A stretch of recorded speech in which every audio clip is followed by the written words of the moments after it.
does is in the area of polymer nanocomposites.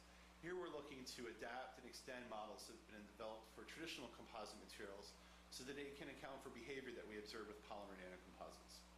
Before we first start talking about polymer nanocomposites, it's useful to think about what a composite material is. A composite material is consisting of two or more distinct phases whose effective behavior is enhanced over that of the individual constituents.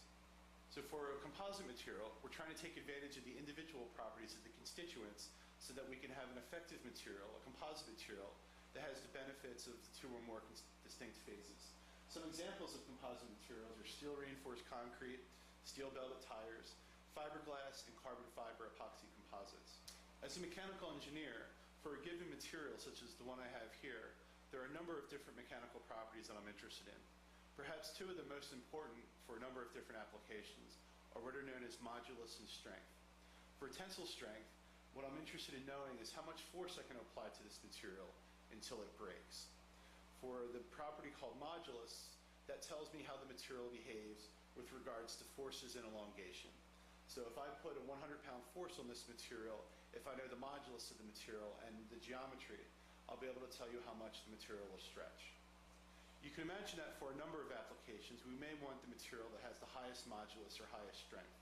Of course, there are other factors that come into play as well, such as cost and weight. In order to be able to account for the weight of the material, engineers talk about things like specific modulus and specific strength. These values are basically the modulus and the strength of the material divided by the density of the material. So for a number of applications, including those in the aerospace and automotive industry, we would want a material that has a combination of a very high specific modulus and a very high specific strength. As you can see to the chart on my left, here a lot of advances in composite materials have shown much better behavior from a specific modulus and a specific strength standpoint than traditional metals such as steel and aluminum. As you can see on the chart to my left, carbon epoxy and graphite epoxy composites are very successful in terms of achieving a very high specific modulus and a very high specific strength.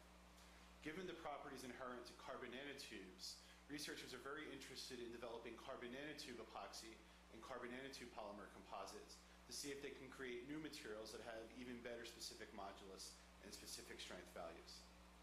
The primary difference between a composite and a nanocomposite is the tremendous amount of surface area that's available within the material. Particularly when we're talking about polymer composites versus polymer nanocomposites, this tremendous amount of surface area can either be a complication or perhaps an advantage into controlling or understanding the behavior of the polymer composite material. These are the types of research questions that we try to study in my research